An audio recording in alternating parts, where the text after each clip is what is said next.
it's Coach Colin at Centerline Fitness and Martial Arts, and I'm here to show you part 4 of the Rising Horse series, which is called the Rocking Horse.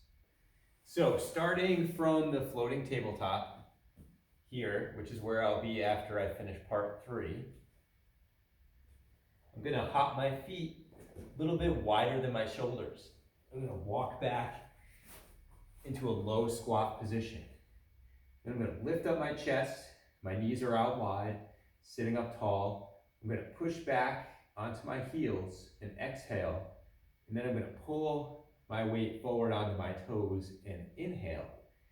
So I push, exhale, pull, inhale. Staying in this low squat position the whole time. Your legs are gonna burn, that's part of the process. Relax, deep breathing, move with your breath. Notice I'm moving my whole center of gravity. I'm moving the entire shape of my squat rather than going toe to heel, but I'm not actually moving my entire body. So I want to move my entire body, the entire shape, just like a rocking chair.